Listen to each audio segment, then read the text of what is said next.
All right, Alexander, we had elections in Poland the other day, and the party that came in second place is going to be the party that's going to form a government.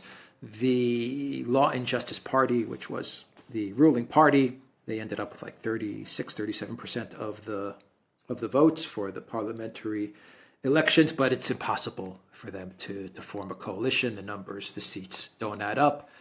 So it goes to Donald Tusk and his party. They do have the partners and the seats to form a coalition. It's going to be a pro-EU, neoliberal, globalist. If you want to call it left, I don't understand what left is anymore, to be quite honest. But the mainstream media calls it left. I don't think it's left. But Donald Tusk. I have very bad memories of Donald Tusk as someone that lived in Greece and Cyprus. He is not my favorite person in the world. Far from it. Yeah, far from it. So I'm maybe I'm going to be a little biased here, but I think he's going to be a complete disaster for Poland. Not that Law and Justice was any better, but Donald Tusk is definitely not an improvement, in my opinion. Anyway, your thoughts on the... Well, I think that's absolutely right. And by the way, note that, however you want to, analyse these elections, the one thing that's absolutely clear, and that there is no huge enthusiasm in Poland for Donald Tusk. I mean, he's barely got just under 30% of the vote. So he's going to become Prime Minister. But as you rightly say, his party came second, and, second by a significant distance.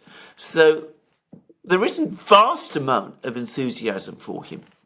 And supposedly he's a leader of the centre-right, Christian Democrat right. I don't take that very seriously. He's going to ally himself to form this coalition with two coalition partners. This is the story, the word that's going around. One is another centre-right party, which apparently is not the same as Donald Tusk's party. I don't really see what the difference between these two parties is. But anyway, that's the point is, I suppose, that it's not led by Donald Tusk. And the third is the Left Party, which is basically a combination of various parties, one of which is what's left of Poland's Communist Party, the party that used to rule Poland during the time when Poland was allied with the Soviet Union, was a Soviet satellite, and was in the Warsaw Pact and the Comecon and all of that. So it's going to look a very, very strange coalition at some levels. But the point is that they're all in agreement about one thing. Well, they're in agreement about two things. One, they all support the EU, fervent supporters of the EU. Secondly, they are also, to varying degrees, apparently, and the Left Party especially so, united on these various identity issues, which are controversial in Poland, to put it mildly. Now, I don't think this is a great victory for Donald Tusk. It doesn't seem to me that his policies are enormously popular. I'm going to give my own explanation as to why, despite coming out as the biggest party, Law and Justice is not going to be able to form a government and must be treated as having lost the election. And that is, I think, that it lost the election rather than Donald Tusk winning it. I think that over the last year, 2 years, it has alienated a significant part of its political base. I think that it became wildly overcommitted to the Ukraine project, as I think they finally understood far too late in the day, about 2 months before the election happened. I think a lot of people in Poland were not at all happy about these proposals that were coming out of some people in Law and Justice about marching the Polish army into western Ukraine and getting involved with the Russians. I think Polish farmers were furious over the mass of Ukrainian grain that was coming into Poland, and that also turned many of them against law and justice. And I think, last but not least, I think that, this vast flood of Ukrainian refugees in Poland also began to disenchant a lot of Poles, especially those Poles who formed part of Law and Justice's electoral base. So I think that support for Law and Justice fell and got dispersed amongst various other parties, and that opened the way for Donald Tusk to come back. Yeah. So what are you expecting from Tusk and Well, his coalition? He's going to try to reverse all the legal changes and reforms that we have seen Law and Justice do. He is going to renew Poland's support for Ukraine. About that there is absolutely no doubt.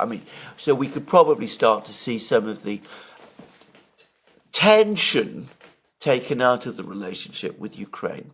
But I don't think that he will renew support for Ukraine and bring it back to that same level of ardour and passion that Law and Justice brought to it at the original time of the great romance between Poland and Ukraine that we saw right through last year and through the first part of this year. I think Tusk will want to keep a bigger distance from Zelensky and from Ukraine than Law and Justice did. So I think that will happen. But I think the main priority will be to deepen and strengthen the EU. Poland, I should add, is going through economic problems. The growth rate has fallen very significantly. Donald Tusk will want to restart economic growth.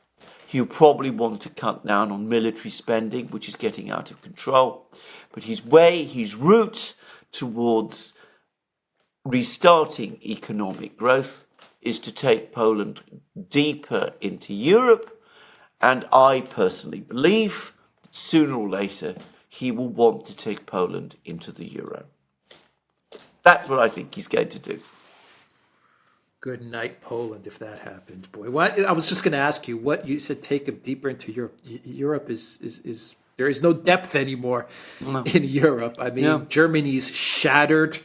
France is a complete mess. Where's he going to take Poland into? It's like you're taking Poland into the abyss by going further, by digging deeper into Europe. Into the maelstrom being that great whirlpool that ships plunged into and we'll never seen of again. Well, I think that's exactly what he's going to do, because of course he doesn't see it in those terms. He sees Europe as this great sunlit upland which everybody ought to be a part of, and Poland certainly must be. And of course he's got all of the proof of what a tremendous sunlit upland it is, that proof being that he was for many years president of the European Council and is a person looked up to and held in vast esteem in Brussels. For people like Tusk, and I really want to say this again, it's more important for him what people think about him in Brussels and Berlin than what they think about him in Krakow and Warsaw and Szczecin and those sort of places. I think that's a thing that one always needs to understand about people like him. Yeah, he was what Charles Michel is today. Absolutely, exactly, yeah.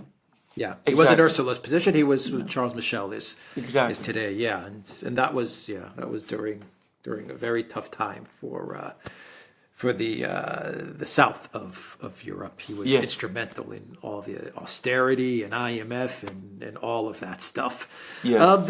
The final question is the relationship with Hungary. I think is also now broken. Oh, absolutely. That alliance that was there. There was a kind of that teamwork that was there between, say, Hungary and Poland.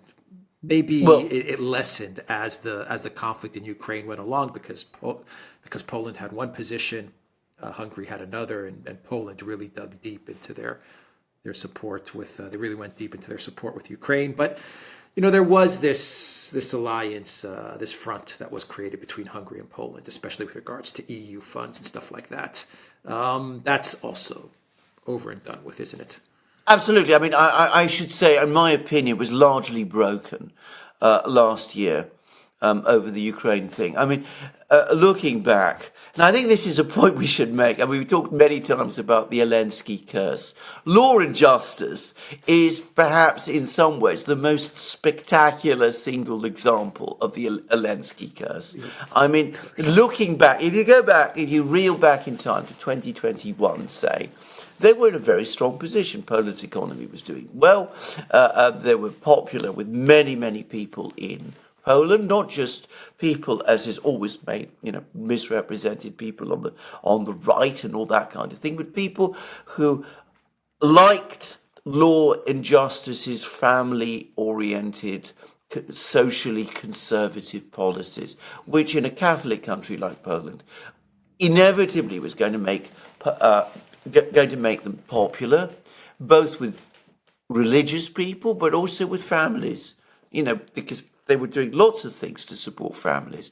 And of course, they had this strong relationship with Hungary, and each country, Poland and Hungary, was therefore able to look after to watch the others back. And they threw it all away. They threw it all away on this astonishing thing last year.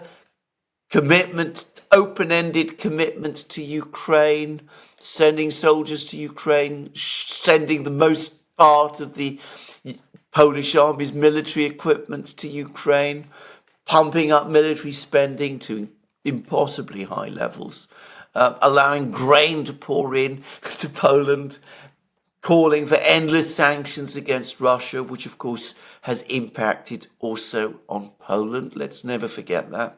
And of course, all of that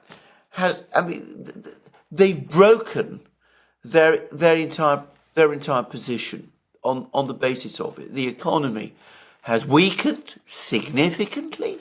People are unhappy because of all the Ukrainian migrants who are now in Poland.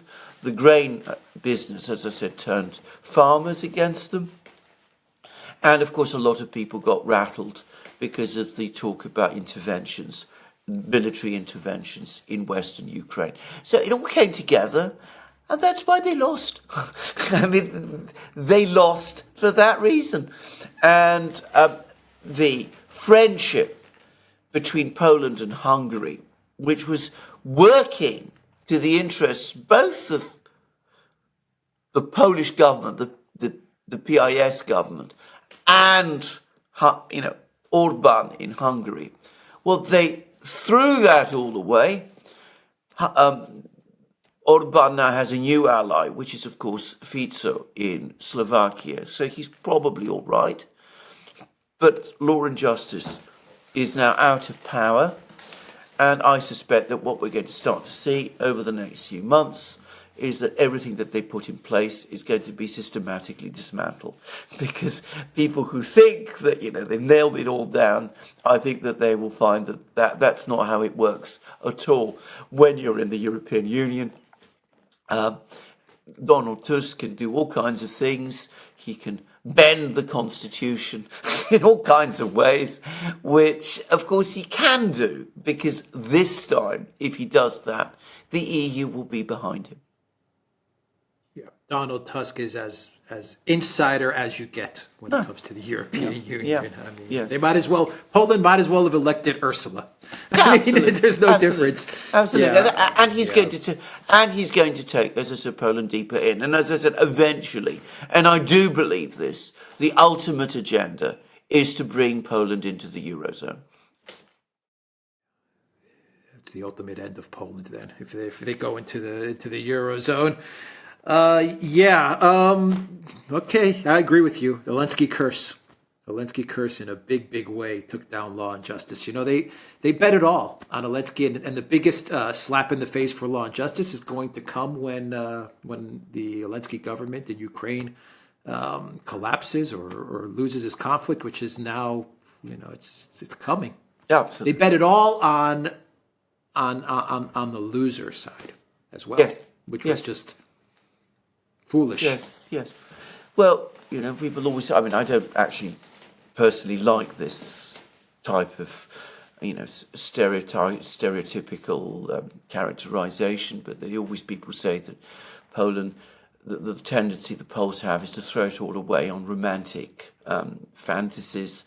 And I think in Law and Justice's case, there was an element of that. And I have to say this, that they got mesmerized by the return to Lvov and all of that, and the long crusade against the Russians, and they lost focus. They lost that hard-headed, practical, realistic approach to Poland's interests that ultimately a political leader needs. Yeah, I agree with you. All right. TheDuran.locals.com. We are on Rumble, Odyssey, BitChute, Telegram, Rockfin, and Twitter X. And go to the Duran shop. 20% off. Use the code TheDuran20. Take care.